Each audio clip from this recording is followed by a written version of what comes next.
All right, what's up, guys? You know what that sound means. It's time for another show here on the Awesemo YouTube channel, and it's a big one. It's an NBA slate here, and our world of chaos for the NBA continues to be even more chaotic as we go. But thankfully, we're here for you guys. We're here to walk you through everything and hopefully get some news that won't completely ruin our lineups during the show. But I'm Chris Spags, joined here by a man you'll want to know all the pivots and plays you should be considering. Hopefully, some of the bad chalk we can talk about as well out there potentially. But he's a man who is passing you up on all the DFS tournaments across the industry. You know I'm a shit my money on those, but here he's Adam Scherer. How you doing, Adam?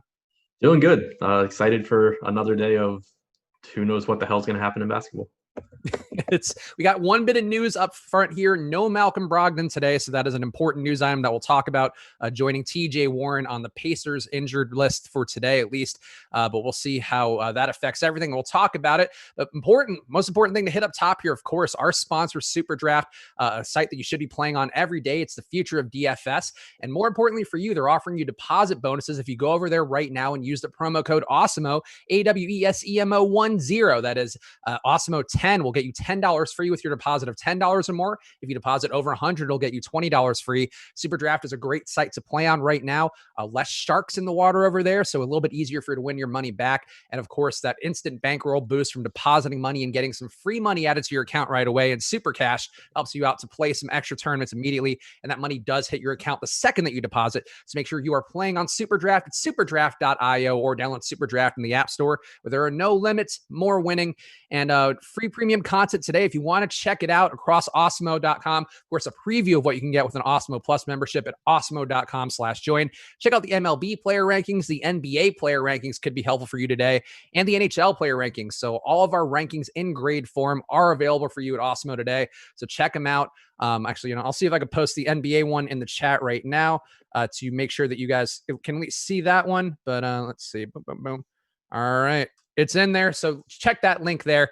The shortened awesome osdet.mo link that we have, the link shortener, and get a look at some free NBA rankings for yourself.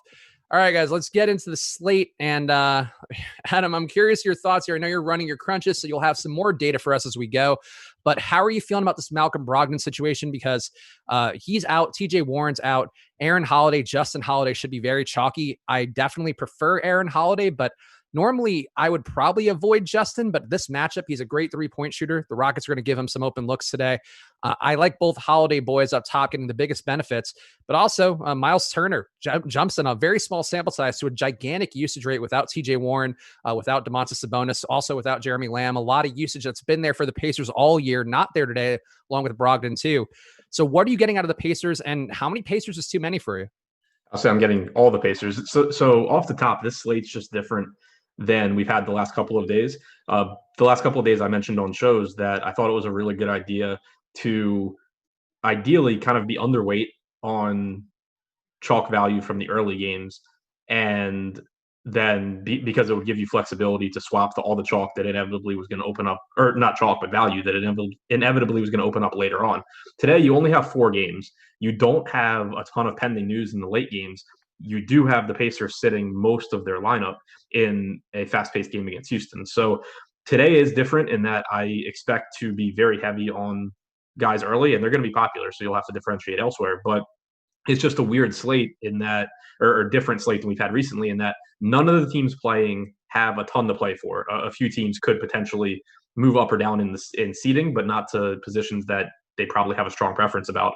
And none of the play-in teams are playing. So, but we also don't have news of anyone resting their guys except for Indiana. So it's kind of like you don't want to overproject the starters for other teams, but you also can't really do a whole lot with the backups outside of Indiana. So I think that it's different, and I'll be getting to a lot of different Indiana guys here. You mentioned both Holidays. They both stand out. Jakar Sampson getting the start at minimum salary, I think, is a perfectly fine value.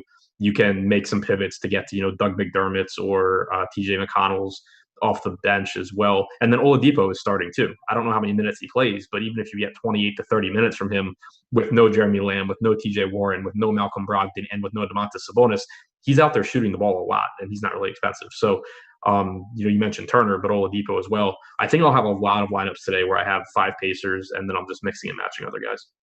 Yeah, I think we're on the same page there. I ended up with a lot of Pacers so far in my early crunches. And one guy I think you didn't mention amidst that list is TJ McConnell, who's also going to be getting that second unit run there. His assist rate without Brogdon and without some of the other guys jumps up to above 40%. And McConnell, very cheap, has some upside as well. And definitely some ways that he can steal some minutes. Maybe they go small here and try to swing the ball around the outside, which is a popular approach going against Houston. So I think really all these guys are playable. I guess for me, Adam, the question would be, which guys are you the least into? And I think my you mentioned like Jakar Sampson. I've liked him on Chicago in the past. I've liked him in his other spots. For Indiana, I feel like he always lets me down. Kind of similar for Doug McDermott, where he's a 0.81 fantasy point per minute guy, and I don't know that he gets a ton of opportunity extra here, or he's still just a pure scorer. Like I think is the main concern I have with McDermott. So those two guys I'd be under on. Everybody else, I think I'm going to have a lot of. And the field here, we just got an ownership update. We have about 63% projected for Aaron Holiday on DraftKings, 64% for Justin Holiday, 62% for Oladipo. So not playing these guys is going to make your lineup different right away. But I guess adjusting for ownership and all of that, Adam, which guys, if you had to pick, like, let's say two of these Pacers who you're the least into, which of them would they be? Yeah, so I mean, you mentioned McDermott, like he's someone that I'm clearly not going to be as high on as other players. But if he's not getting as much ownership, it's still really easy to see how he ends up having a decent game. Right now, it's 38% ownership. I don't really love that all that much. Like he's projected for more ownership than Jakar Sampson. I'd rather go to Sampson. Not that I have a ton of confidence in him either, but he is getting the start, and we have seen in games that he started this year, some games where he's gotten 26 to 28 minutes. And against a small Houston team, he clearly is going to be able to play or stay on the floor. So between the two of them, I'd not be as interested in McDermott. TJ McConnell, I think, is a good play. He's getting ownership. The only concern I would have is that typically they haven't really wanted to run McConnell alongside Aaron Holiday, but I don't really know that would be the case here because you don't have Brogdon, but you also, you don't have Warren, so you're going to have guys sliding down a position. It's, I think, pretty likely you get 22 to 24 minutes or somewhere in there from TJ McConnell, which is more than enough at 3,500. So, just looking at the ownership, I would say McDermott, I'm probably lower on him than the field, even though I think he's a decent, point per dollar play. Yeah, I think McDermott's the one that really jumps out to me. And I probably would have been a little more down on Justin Holiday before, just thinking about the matchup and the fact that he's going to get these open looks from three. He's shooting about, let's see, where is he? He's 40% from the floor from deep this year. And I think that's certainly going to help him out in this spot against Houston. And, watching that game yesterday against San Antonio, that was part of how they got away from that game. For everybody who rostered Russell Westbrook yesterday saw that game ended up poorly for him, but it was just literally the Spurs bombing threes, Houston coming back and bombing threes and then breaking them. And that ended up how Russ ended up not getting there, and how the Spurs side really excelled. Keldon Johnson in particular, who Josh and Greg Ehrenberg talked this morning on the strategy show, ended up in the tournament winning lineup because he was just able to shoot threes with impunity. So any guys here who can shoot threes going to have some upside. So if you want to take, McDermott, I get that reason too. But for me, I think Holiday a little bit better of a play overall. The Houston side, we also have to talk about here real fast because, again, no Westbrook today. It's a back-to-back for Houston. Harden sat yesterday. Westbrook sits today. Also, Eric Gordon back in the mix for them, so that's going to take some usage away from some of the peripheral players. Gordon in a 20 to 25 minutes limit for him in his first return here, his first game in the bubble after being banged up to start it all. And Harden, of course, his rates take a gigantic jump up without Westbrook. The usage gets over 40%. The assist rate takes another big jump as well. Are you locking Harden in for the most part, Adam? Because 75% ownership is a big number, but I did it yesterday with Westbrook, ended up not being the move. But today, I don't know where else you spend your money if you're not going to James Harden. Right. That's kind of the thing. There's no other guys at the top that really looked that appealing here. Houston doesn't really have anything to play for, but typically the way Mike D'Antoni works, even in the preseason, is if he wants to rest his guys, he rests them. He doesn't do a whole lot, knock on wood, but he doesn't do a whole lot of sitting guys in game. Even if you want to point to Westbrook yesterday, he played 27 and a half minutes in 3 quarters, and then the game got out of hand and didn't play the fourth. If that's a game, I'm fully confident that Westbrook still is playing like 34 minutes and then just resting today. So I don't even think, you can look to that and say, oh, Harden's only going to play 28 minutes, or that it's likely. So I'm still expecting, I have Harden in for 33 minutes, but it wouldn't even be surprising if he played a little bit more. And the rates just go up so much without Westbrook.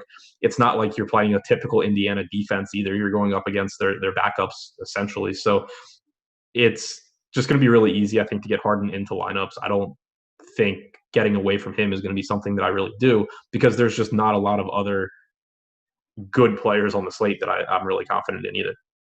Yeah, I think that was where I landed with things where it kind of frustrated me because I didn't play enough Devin Booker, even though he was a pretty close price point. My lineups yesterday, I pretty much had Westbrook, Lillard, Doncic, and all of them because of the value out there. Some of the Nets guys who ended up lower owned, I had a lot of as well with Musa and Jeremiah Martin. But and shout out to you, Adam, because I know you mentioned them on the show too. And I was like, God, if Adam's on Jeremiah Martin, I must not be a total dickhead. And he came through in a Yeah, big Martin came through. but I think today, it's Harden and you could play Embiid at a high price if you want, but that's, certainly going to come with its own risks. He's another surprise player today who's going to be in the lineups if you have not kept up on your NBA news so far today. I just don't know where else you would pay up the Raptors. I think questionable motivations there as well. Though they have played their guys big number of minutes in the past, including last year. I heard Greg Ehrenberg this morning talk about Kyle Lowry playing 43 minutes in the Toronto Raptors season finale last year. I just don't see there being any of these guys here that are going to play minutes in a reliable way. Whereas Harden, you can lock him in for 30 minutes, I would think. And if you get more than that, great. And obviously the upside's all there for him. So yeah, that's the thing for me too. Like logically, the reason why outside, 75% ownership, I guess you could just make the point that that's a lot of people playing James Harden. But if you're looking for like reasons you think Harden would fail, it's that you don't think the Rockets have the intention of playing him 30 plus minutes, which I disagree with, but whatever. But then you look to everyone else, like logically, it's all the same down the line. Denver's not really playing for anything substantial. Embiid's coming off of an injury, and Philly's not really playing for anything substantial. Like there's no other guy. There's no Devin Booker, for example, where you say, I know he's playing 36 minutes because they have to win this game. Yeah, Damian Lillard too yesterday. I mean, those were the two guys who had to play. Luka even, I think the assumption was he was going to play. He did play his full run of minutes, but maybe the effort not quite there as much because that game for Dallas was sort of, it'd be nice to get this, but we don't really need it. So definitely still the motivation is going to be key here, and keeping track of that over the next few days is going to be important. Rest of the Rockets, I'm curious your thoughts if any of these other guys jump out to you. Jeff Green still in the mix for me at a reasonable price. I think the center only option on DraftKings makes him not the best play overall in terms of lineup construction, but he's been getting there time and again, and really one of the guys who doesn't fluctuate quite as much like Ben McLemore. Austin Rivers, we saw spike the gigantic upside the last time we had Harden without Westbrook. So some other guys people may chase, but I feel like Green's the one I'm confident in. And I don't mind taking Eric Gordon either, just because if he's going to get 20 to 25 minutes, certainly capable of spiking an upside. He's really not as great of a player alongside Harden as he has been in the past alongside Chris Paul, where that was always a situation that he'd spike a big upside. I don't mind Gordon, though, at 4,100 on DraftKings. So what else are you getting out of these Rockets extra cast members, Adam? There's nothing else that looks particularly appealing to me. They're definitely a team that I'm concerned about the minutes for most of these guys, because it is a back-to-back for Covington, for Tucker, for Rivers, McLemore, whatever that's worth, for Jeff Green. Like it's tough for me to think that Jeff Green plays another 31 minutes for absolutely no reason. I have basically the entire team in for like 33 minutes or less. I'm with you on Gordon. It's certainly not someone that I want to put a ton of investment in. But if you're good, they do want to get him in shape. They need him ready to go for the playoffs.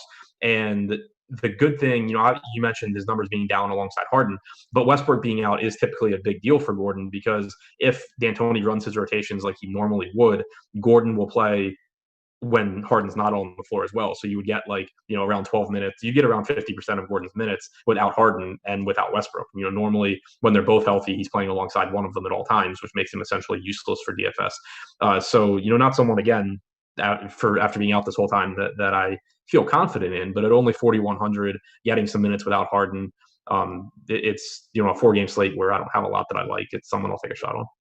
Yeah, and definitely a GPP play. Not a guy I would think you'd even give a thought to in cash, but certainly a guy who can spike that upside if his shot's falling. And we have seen guys come out, play a little more minutes than expected in the bubble. I know Kyle O'Quinn, not quite an analogous situation, but hasn't played a ton of minutes. Ended up playing 30 minutes yesterday with none of the bigs available for Philadelphia.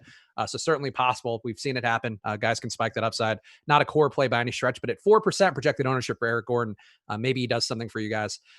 We'll jump around a little bit more here. I don't think we need to go full game by game with a 4-game slate, but help us out and hit that like button. And one quick thing that I buried at the end of the MLB Live Before Lock show, but this is my last week here at Awesemo. So watch all the shows is one thing. And make sure to tune in Friday. We're having a special little final show, I guess, for NBA's regular season end for Live Before Lock, in addition to a little live after lock show. So just want to make sure, get that plug in there. But obviously that's what I do best. But make sure you're watching everything. Subscribe to the notification bell so you can see these final pieces of content. And it's not about me, but I just want to get that plug out there while we actually have viewers. That's more important than bearing it at the end, as I tend to do. Let's keep going here through the rest of the games. And another game which has some injury machinations that we should hit on. Philadelphia.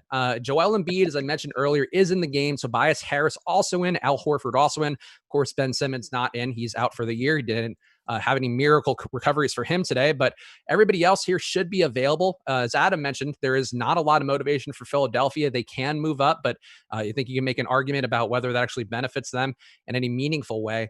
Embiid, though, Embiid, I don't know how to handle it. Where I kind of view him as Giannis yesterday, and Giannis had a bad break where he head putted Mo Wagner and got kicked out of that game. For what reason, I have no idea. Adam, do you have any inkling why he might have just head putted Mo Wagner? Because I didn't see. But Wagner gets under everyone's skin. Like it obviously doesn't get talked about because it's the Wizards and it's Mo Wagner, but there's been so many games this year where, because he takes a lot of charges, he kind of flops a lot, he talks a lot. There's been a lot of games where like he gets under opponent's skin. I don't remember who it was, but one star player, it might have been Gobert, at one point like dunked on him. I think he got called for a charge, came down the next time, dunked on him, and then just took the ball and shoved it in his chest. He's gotten under a lot of guys' skin, so it wasn't really that surprising. Yeah, Giannis, I would have thought immune to such things, given how normally he does keep his composure. But guess Mo Wagner has got that special juice here to get everybody, including Giannis. Normally such a gregarious guy, headbutting him the old school UFC days where anything goes. But Philadelphia here, lots of guys left, and I think the minutes, you can talk about Josh Richardson, who spiked a gigantic upside the last time that he played, sat out yesterday, but put up 20 shots the last time against Portland. I don't know if that's something to expect moving forward. It did seem like he was a little more aggressively looking for a shot than usual, but Tobias Harris has been the big beneficiary for the most part in the bubble of getting a little more usage. Al Horford also, certainly a play in the mix, but minutes wise, if you project these guys for, let's say 28 minutes, like we have at Awesemo right now, none of these guys pop up in an optimizer in a meaningful way. So Adam, are you getting anything out of Philadelphia? And I guess, is there anything that you find you could trust here? Because I'll take some Tobias, I'll take some Embiid if the salary works, but I really I don't like being there, and I don't imagine getting above the field. Yeah, it's nothing that I feel confident in. Like, I'm going to get to some Embiid, I'll get to some Horford, but it's really just because of lack of other options on the slate. It's not because I feel super confident. I mean, Embiid was playing huge minutes prior to his injury, but really all Philadelphia is playing for, and you kind of alluded to it, is they potentially could pass the Pacers. I assume they would rather play the Heat than the Celtics, but I also don't think it'll be enough of a preference where already missing Ben Simmons, Brett Brown is like, all right, Embiid, you're good to go. Like, go play 36 minutes. I don't have a lot of confidence in that happening. But again, with all the value on Indiana outside of Harden, I'm going to just be mixing and matching between guys like Embiid and Jokic and these other guys, Paul George, other guys that you're paying up for and just hoping to get a big game out of. So I have Embiid in for 30 minutes. I have Horford in for 30. I have Harris at 33, Richardson at 32. Like, I definitely shaved a couple minutes off these guys, but still have them in for 30 to 33. Yeah, I think the question too is, does Alec Burks being out affect anything? And there's one guy who could be a little bit of a better value as a result. Another minimum price player, Raul Neto, who has looked good in the bubble. He wasn't getting minutes for a stretch, but whenever he's played minutes, he's looked good. Very limited sample size for him, and not a guy I think you'd expect to have a ton of upside normally. But without that ball handler in the second unit, I think there's a shot for him today. Do you see any usage for Neto here, or any opportunity rather for Neto, and any usage for you in your lineups putting him in, because he's so cheap, and maybe if they do play shortened minutes, he could have a lot of run of the castle with no Burks? I don't think I'll get there. I only have him in for 18 minutes. It's certainly possible, like you're saying, that the rotation gets really weird and he plays more. But it still wasn't that difficult to spread the minutes around, because you still have Korkmaz, you still have Thibault. I'm assuming Shake Milton still plays around 30 minutes. So I'm not getting to Neto. It's one of those things where if in like the massive field tournament he ends up having a game that does well, it wouldn't be the most shocking thing, but it's not something I'm going to be banking on. No, I think that's fair. And I certainly wouldn't consider him a core play, but at under 2% projected ownership for him, he's one guy that I definitely am going to have a little bit more than the field of, just in the hopes that he does see some second unit run, and maybe the stars sit in the second half, or a couple of them sit. I think there's some ways he can get there in a meaningful way, especially without Burks in the mix, but that's my gut instinct. Is there anybody, Adam, that you think you'll have a good amount of out of these Philadelphia guys? Because Harris, I actually got more of than I expected, just because there's nobody else at power forward on DraftKings, unless you end up going all the way down to Chris Boucher, who has his own risk that we can talk about in a second. But anybody here you're getting in a meaningful amount that you feel like is worth bringing to the people? I don't think so. I mean, it looks like kind of in the initial just optimal lineups that I ran, I was getting to a little bit of Horford, and I think it's just because, as you said, power forward is not a great position. Right now, I have Ibaka projected in for Toronto, so that takes Boucher out of play for me. Um, Fortunately, this is the same game, so obviously, if Ibaka's out, I'll be swapping to a lot of Boucher. But if you're getting 28 to 30 minutes from Horford, he hasn't been very good this year, but there's just a lack of options on the slate. So I think I'll get the sum of him, but there's nothing that looks particularly appealing. That seems fair. Damn it, I said that thing. I'm trying not to say that when I'm actually paying attention, because that's my verbal crutch when I'm not paying attention at all. The Toronto side, Adam, I'm curious your thoughts here. And Boucher, we could talk about in a second, but let's talk about the core guys here. People asking about Pascal Siakam in the chat. Kyle Lowry, again, played some big minutes at the end of the year. I've heard people in the premium Slack talking about him. Fred VanVleet, expected to play here after sitting out last game. Norman Powell coming off the bench, I would think, with all the guys expected to be in there, and can certainly be a usage hog in those scenarios when he's given that opportunity too. So are you getting anything in Toronto here at all? Let's say assuming that Ibaka's in, as you said.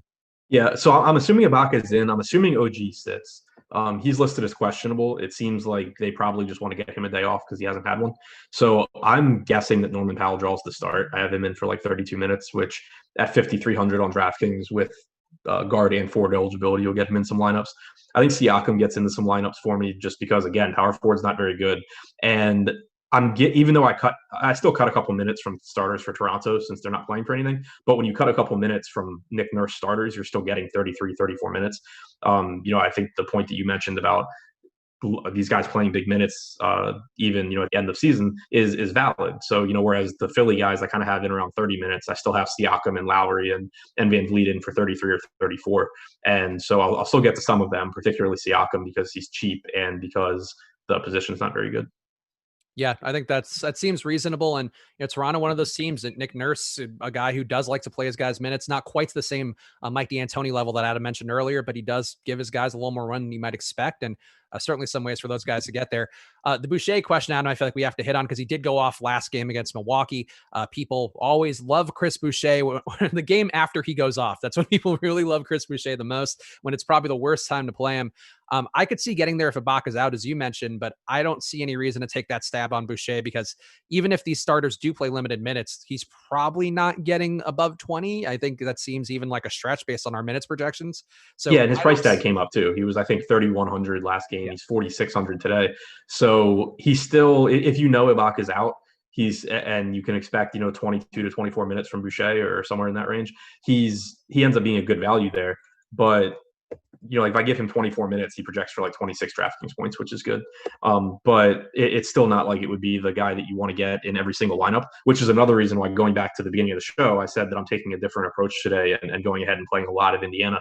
If Boucher were 3,100, there'd be more opportunity cost than not having spots available to late swap him in if you need to. At 4,600, it's still a good play, but it's not something that I'm going to be upset that I don't have 100% of. So yeah, if Ibaka's out, I'll still play Boucher. I still think he'd be a good play. Same goes for if Gasol were to sit for whatever reason. But if they're both in, there's no way I'm getting there because typically he's playing the same position as Ibaka and Gasol. Yeah, and I think that makes some sense to me as well. And definitely a game to watch the news here as we get closer to lock. It's going to be the case for all these games, but especially this Toronto game. Definitely a possibility things get weird. We know the Philadelphia side of the equation, so at least we've got that going for us. But keep that in mind. Also, quick shout out to Coach S111 in the YouTube chat saying, "Spags, best of luck. You guys provide great content. I appreciate you, Coach. Though those tips don't go to me, so hit the Venmo at Chris Spags. That's a better move. But we appreciate it very much. And honestly, keep watching the channel. Like I've said this yesterday, I'm not going to give you guys the whole spiel, but we have so many great new guys in the mix now, which is part of what makes this a lot easier for me leaving the family that this company is, the site is, both the people we work with and the community. So just keep watching stuff, keep enjoying, and you'll find lots of fresh voices here and not just my speed running through everything as usual. Let's keep going through here. And honestly, let's just go game by game. Why not? Miami and Oklahoma City, another one where I don't think there's any motivation really for either side. Miami can move up, but not really in a anything that's going to help them out too much. I don't think they have a real concern here. Though I guess you could say Miami, the culture they play with, it wouldn't shock me if these guys got close to their normal run just because that's Miami Heat basketball for the most part. Oklahoma City actually still in play for moving around, but they don't control their fate. I think if the Jazz win, they move down. Oklahoma City doesn't have an impact at all in getting out of the 4-5 matchup, so they're likely cruising for a game against Houston regardless. But still some guys here. Chris Paul's been playing big minutes for the most part, other than that back-to-back the other day. And that was a game that, the day before he played 33 minutes, so it does make sense why he wouldn't play.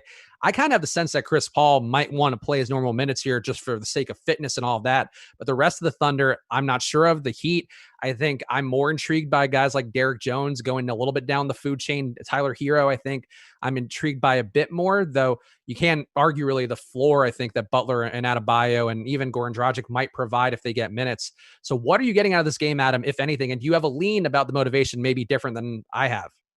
No, I mean, I agree with you. I think both of these teams play their guys, but I don't expect 38 minutes from like anybody. I have Paul in for 31. I have Gilgeous-Alexander in for 34. We're still waiting on news. This is another one where you could get some value. Steven Adams and Nerlens Noel are both questionable. If they're both out, then it opens the door for Mike Muscala to get another start at center. He's up to $4,000. It's not really a price point that I'm going to be too upset if I miss out on because I've already gotten guys playing. Nerlens Noel at 3,800. If Adams is out, Noel would become a good value if he's in. But outside of that, no great price points here, I don't think. Gallinari has been the one from Oklahoma City who's pretty clearly been limited in games, even when he plays. They've been in some blowouts and stuff, but even if you just kind of look at his first half rotations, he's been on pace for 24 to 26 minutes in most games. So it's tough to trust him, especially when you have Bazley, who's been playing great when he gets the opportunity as his backup. So nobody that really stands out from Oklahoma City. Again, just because I'm going to have salary to spend, I'm sure get to some Paul and some Gilgeous-Alexander, but there's nobody that looks like a priority for me. On the other side, I agree with you that I think you get 30 to 33 minutes from Miami guys. I would say Miami has more plays that look good than most teams as a product of DraftKings pricing. Kendrick Nunn is still out, so I'm expecting another start for Goran Dragic. He played 30 minutes in their last game, and he actually got some fourth quarter run in a blowout. So it definitely looked like they were trying to keep him fresh and get him going. So I have him in for another 30 minutes here. He's a high usage guy. He's only 5,300, so he's someone I'll get a lot of. Jimmy Butler's only 7,800. I expect around low 30s in minutes out of him, which makes him a good play. And then Bam, I expect 30 to 32 minutes. Another good producer on a slate where you have salary to spend.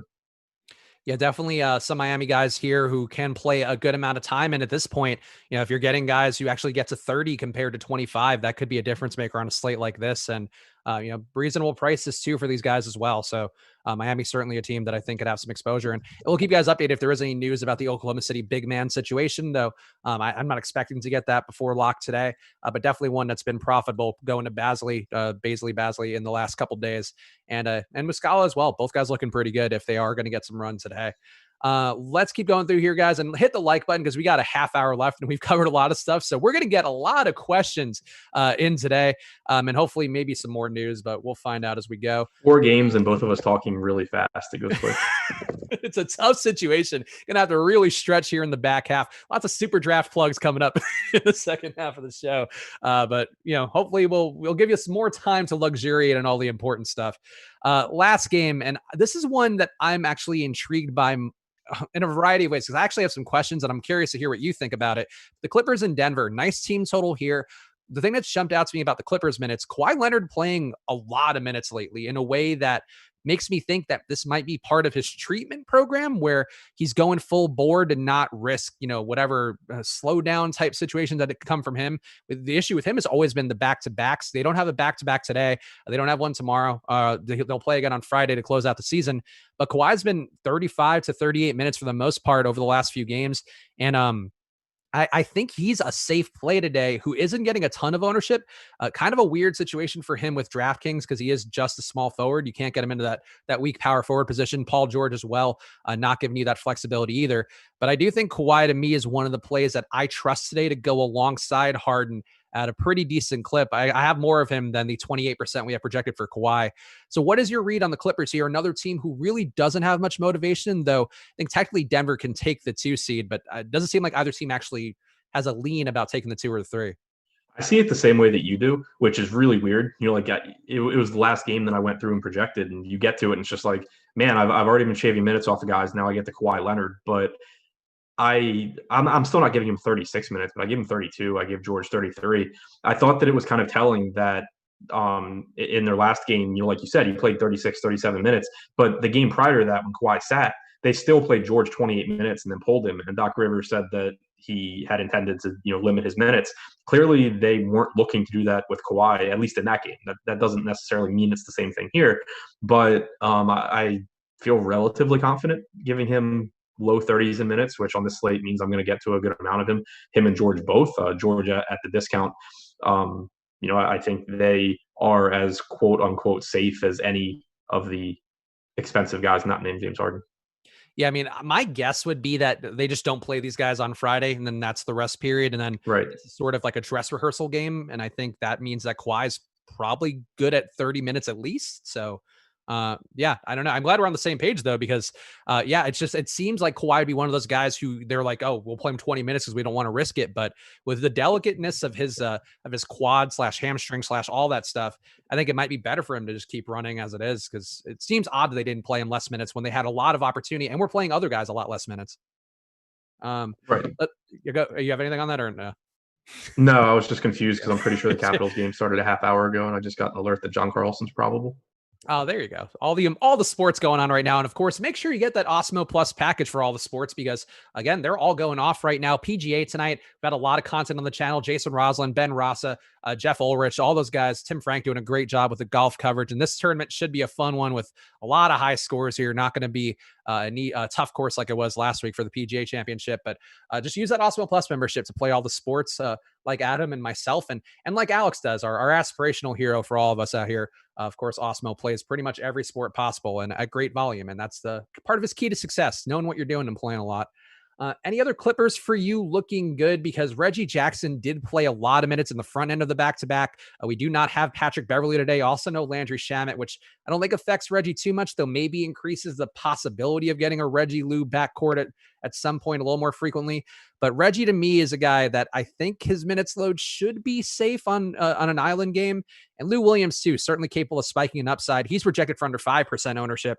I'm going to have a little bit more than that. I'm actually going to have, I guess, double at 10%.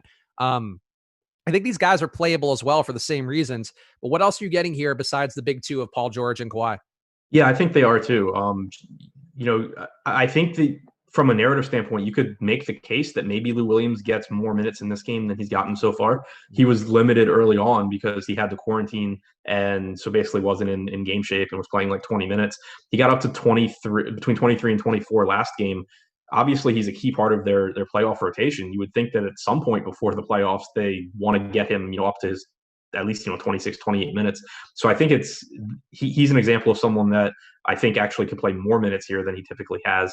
I went ahead and put him in for 26 minutes, which means I'll get to some, especially at low ownership at 5,500. Reggie Jackson, I don't really see any reason why he wouldn't play healthy minutes outside of foul trouble or something. It's not like they care about getting Terrence Mann run. I think that as weird as it is and as wrong as it could be, the Clippers seem like one of the safer teams minutes-wise.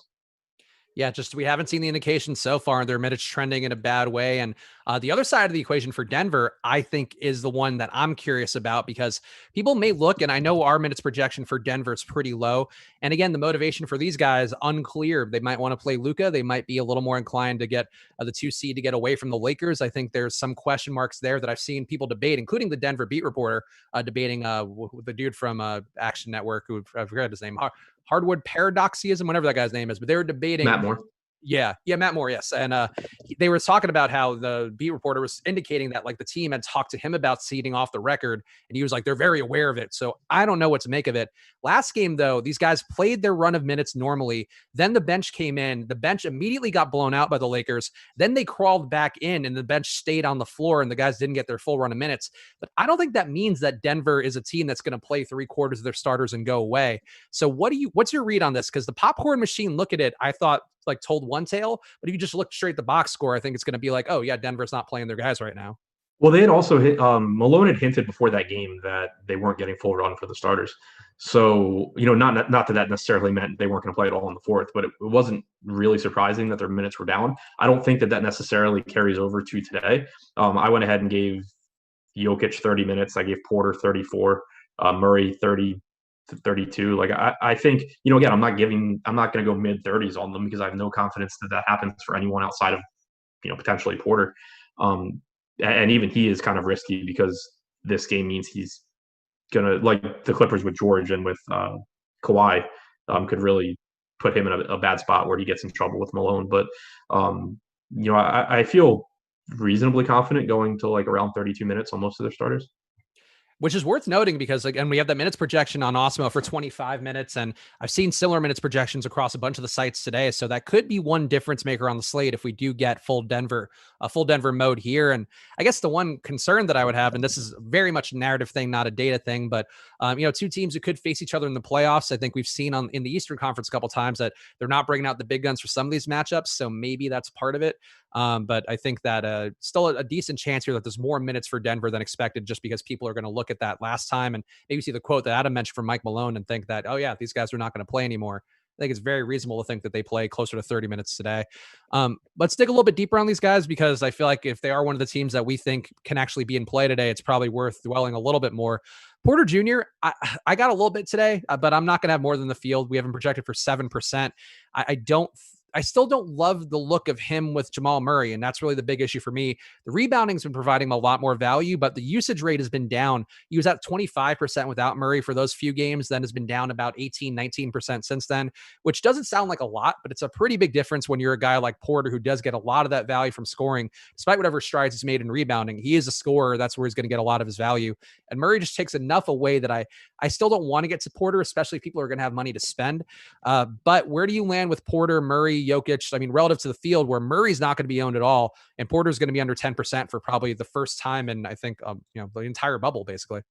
Yeah, I'm pretty much the same as you. I think that Porter, the one thing is he's been playing so many minutes. If you think that continues, then he's going to get into some lineups just because, for one, he has power forward eligibility on DraftKings, so you can play him there, whereas like you can't play Kawhi or George. So that'll get him into some lineups for me. And the rebounding numbers have been really good. Jeremy Grant, questionable for this game. If he's out, you could see more minutes, but also more rebounding opportunities for Porter. So yeah, I mean, I'm going to get there. Same for Jokic, who's really cheap. He's less expensive than Embiid. I'm obviously going to play some $9,200 Jokic. It's just there's not guys that I feel super confident about, but they are the kind of guys where the upside's there for them if they're going to be low owned. You mentioned Jamal Murray not getting ownership.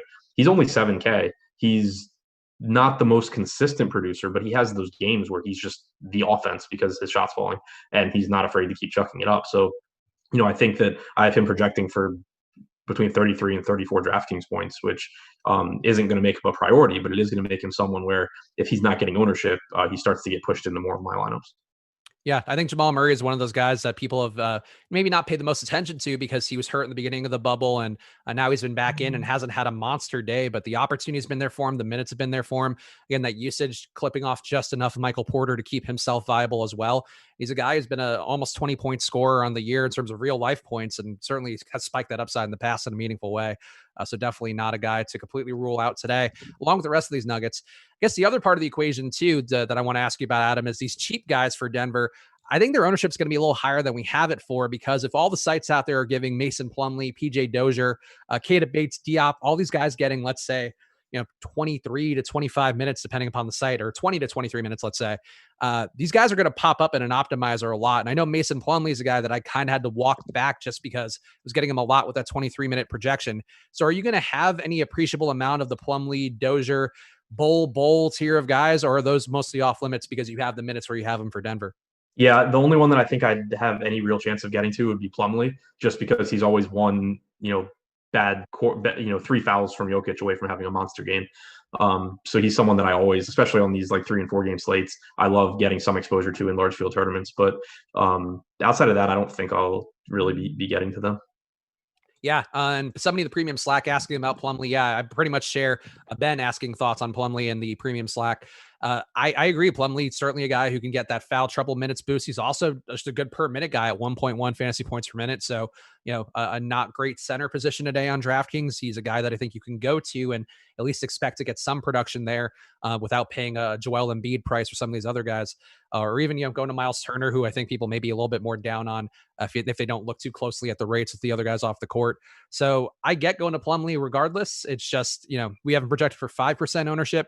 Wouldn't shock me if that 5% is closer to 15 or 20, just based upon him being cheap and being a guy who can get minutes and still have a decent day, whether Jokic plays full minutes or not.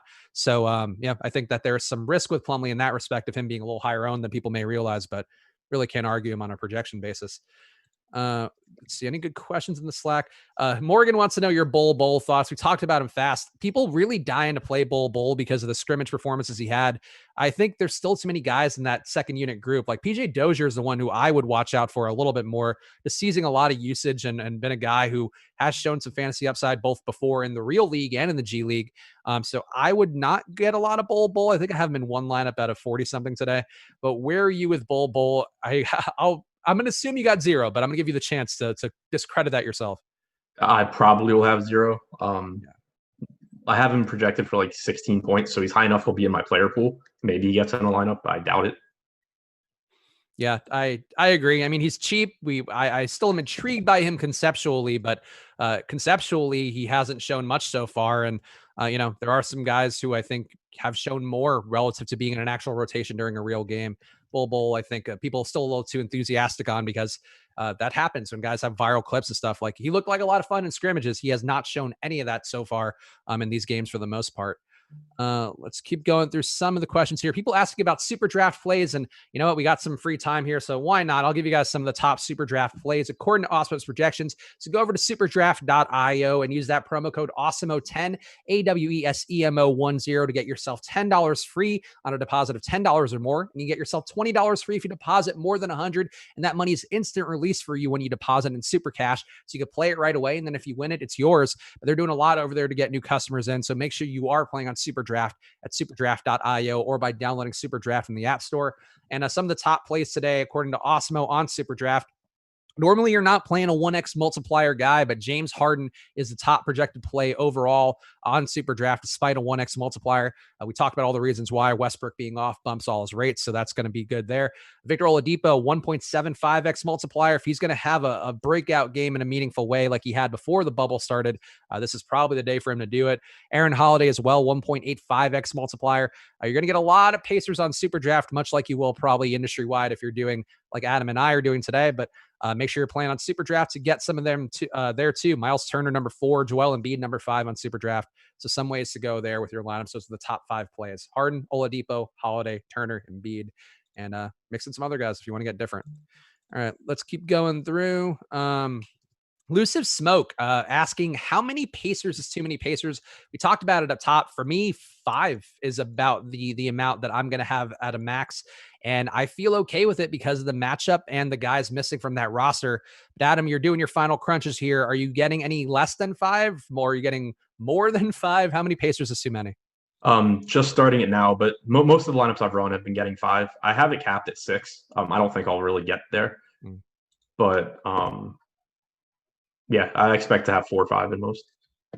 Yeah, I would think that 4 or 5 seems about right. I think 5 is when you're putting Oladipo and Turner in the mix there a little bit more, but it's still going to be a lot of ownership going to all these guys. Actually, let me make sure that I have the most recent ownership, because of course the ownership does update as we get closer to lock and get a little more accurate thanks to all of our fine folks behind the scenes here.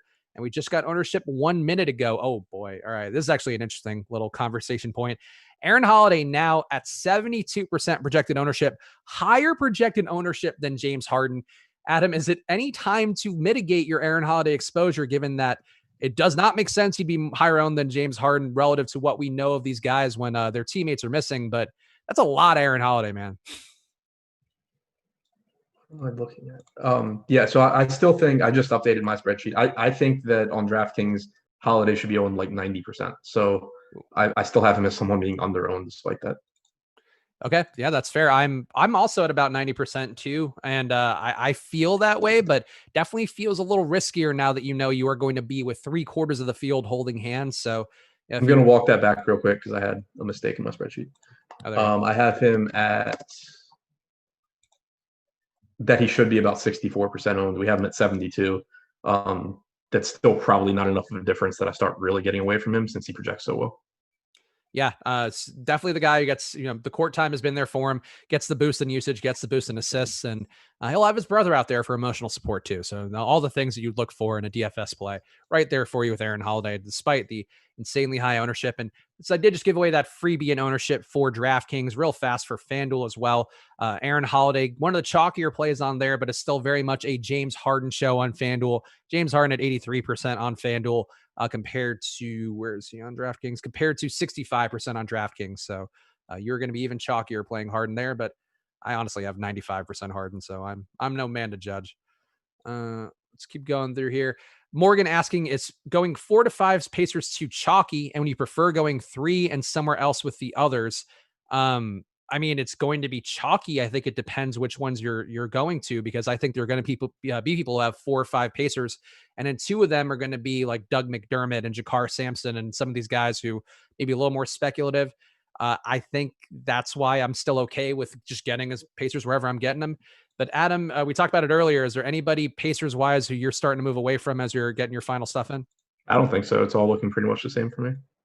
All right. And maybe one low owned guy, if you want to go and get a little different, Edmund Sumner is a guy who's not going to be owned amongst all the Pacers. And that's one way that maybe this gets weird, is Sumner getting some extra minutes instead of McConnell, or, Aaron Holiday getting limited some way. This is just speculation, but there are some ways that Edmund Sumner can be a guy who spikes upside.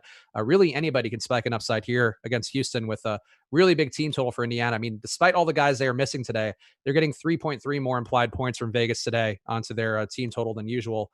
And that is without TJ Warren, without Malcolm Brogdon, without Sabonis. So that is something to keep in mind here, that that Vegas very much believes in Indiana against Houston. Let's see here. Oh, we got to be booted. Somebody got booted there. No, I don't know what that guy did, but I bet it was terrible. Let's see. Would you take Aaron Holiday and McConnell in the same lineup on FanDuel? Fantasy Wiz is asking. I don't think I would do that on FanDuel much personally, but Adam, on FanDuel, would you play McConnell and Holiday together? I don't think so. On DraftKings, I have it set to not have more than 2: Holiday, McConnell, and Sumner. Or wait, did you say Sumner and McConnell or Holiday McConnell? Holiday and McConnell. I think it's fine. Okay. I wouldn't want to do it in like every lineup, but you don't. Our old pal Josh mentioned it, talked about it on the strategy show, but there was a stream we did once where I think the announcement came in that McConnell was starting, and he switched from Holiday to McConnell and cost himself $100,000 because McConnell had the day and Holiday didn't quite go off. So, I think Josh may disagree with playing them together, but I think you'll get some differing opinions there. Let's see. Anything good in the chat? Oh, this guy was just spamming. That's why he got moved. Okay. We talked about Jokic earlier. I'll answer the spam guy's question because we got 10 minutes left here. Jokic, we talked about it a couple minutes ago, but Jokic does seem like a guy who can get a little more minutes than currently projected across the industry. Adam had him in the low 30s of minutes potentially. I think that's very viable as well for him to get there. Certainly some risk with that. Awesemo has him projected for 25 minutes, so maybe some difference of opinions, as a lot of the people across the industry have been going lower there. So maybe one place to differentiate on this slate. Can you fade Victor Oladipo is the question here. Honestly, looking at the numbers now, he'd be one guy I wouldn't mind getting less of than I currently have. He's going to be 50% owned. I'm about 60 with Oladipo, so I don't love that. But Adam, any issues for you with Oladipo at all as you're putting your final stuff in? No, not at all. Yeah, I mean, I think in terms of projection, he does have the lowest median projection relative to these other guys. So I think that actually might make Oladipo even a little bit more appealing, but that's just my inkling here. And I'm playing a lot of Oladipo, so I'm not fading him.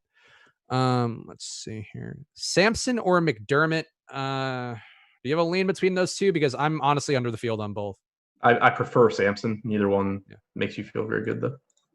Yeah, I think you can make cases for both, but I would favor Sampson if I had to choose. But again, I'm under on both by a pretty good margin. Butler, Turner. How many points do you think Holiday scores? Let's see. Why not answer that question? Looking at Awesemo's projection, his projected stats for Aaron Holiday, he has him scoring expected points. He has him scoring 15. So if you're looking for a prop bet thing, is what I presume that person's looking for. First of all, probably don't play player prop bets as much as you think you should. I know Adam's talked about that before, but 15 is the mark for Aaron Holiday today. Let's see. Oladipo and Embiid or Butler and Turner on FanDuel. I think I would go Butler and Turner personally, but Adam, how do you feel here with going between Oladipo and Embiid or Butler and Turner on FanDuel? Oladipo, Embiid, or Butler, Turner? Yep. I think Butler, Turner. Yeah. Same page there. Van Vliet or Shai Gilgeous-Alexander. I guess we haven't talked much about either guy today. I don't have either in a single lineup, so I may not be the person to say, but I guess I'd favor Shai in the hopes that he gets minutes. But do you have a lean at him between Shai and Fred Van Vliet? I think they're both really comparable. I think I have them both in for like 34 minutes. Okay. I mean, really whichever is lower owned, but I guess I would give a slight edge to Van Vliet. 4 Pacers fine for cash. Yeah, I would say that's probably should have more for cash. Yeah, I think 4. Honestly, you might be able to do 5 given the ownership for those guys and the fact that very unlikely they completely crap out. Just more unlikely that they don't have that tournament upside that you need. Let's see. Thoughts on a Zubac pivot from Turner being asked in the premium Slack. Let me see. I didn't get much Zubac today, though. I did put him in a couple lineups just because I needed to get some different centers in there. I have no issue with Zubac. I just, he's not a dude for me. But how do you feel about that, Adam, pivoting away from Turner and going to Zubac? Yeah, I don't have any issues with Zubac. I like Turner a lot more. But if it's like a pivot you're making in a specific lineup, I think it's fine. Yeah, I think that's fair. And definitely, if you're playing a little more volume, I would say that's fine. But I would find Turner to be the more appealing play overall than Zubac. Justin Holiday or Jakar on FanDuel. For me, that would be Justin Holiday. Agreed. Yeah. Starting lineup for Pacers in one lineup. That's an interesting question. I might be more inclined to try to get one of those guys to be a bench guy, just to try to separate some of those minutes a little. But the value's good, so I get if you did it. It's it's not the most ideal construction for where I said. Let's see, Lowry or CP3. I would go CP3 out of those two. Do you have a lean? Again, comparable, but slight edge to CP3 for me. All right. Zubac or Turner on FanDuel. For me, that would still be Turner. Yeah. For El Negro Loco, of course, our news god, who you should be following on Twitter, and you should also be checking out his live blogs for Awesemo. Does a great job updating the premium Slack as well. All the people on there with the news breaking as it does. So support your news god and check out all of his content. The live blog that he does for Awesemo, very helpful if you're trying to be a person who's better about news but don't have the wherewithal to do it yourself. Thoughts on Dragic? Thanks to Jared Rich for the super chat, and also Fadi asking about Dragic as well with none out. I think the risk there is the minutes, but I don't mind Dragic. Not a play that I have as a priority on the slate, and he's going to be appropriately owned still. 30% projected ownership for him on DraftKings, but Dragic looks fine to me. Adam, how are you feeling about Dragic? Coming in right around the field. I have 26% Dragic on DraftKings. He's 30% owned. Yep. So Dragic looking pretty solid here, I think. Actually looks like the best projected player in Miami. If you're to take their minutes, expect them to have the normal run of minutes or something close to it. So I have no issue with Dragic at all. Let's see. What's the link for the news, dude? Check it out on awesemo.com. Go to the site, click through everything, click on all the content on there, and check out the fantasy football package as well, which has a lot of free content in addition to the premium features that you can get for our new fantasy football product that was lovingly crafted and created by Awesemo. Pedrito PR asking a question we just answered. Justin Holiday or Samson? It is Justin Holiday for me, and I think for both of us. Anything else good here? Checking all your questions, guys. Hit that like button as well. Quick thoughts on Boucher. We talked about him earlier. If Ibaka's out, willing to get there. If Ibaka's not out, then I would not play Boucher today. Too many guys back in that rotation, even if they only play 25 minutes. It's a pretty narrow margin for Boucher today.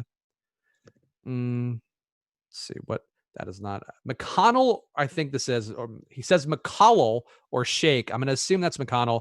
I would personally prefer McConnell with all of the other Sixers back, but did you get any Shake Milton today? I can answer that for sure in like a minute, but I don't think if I'm getting it, I'm not getting much.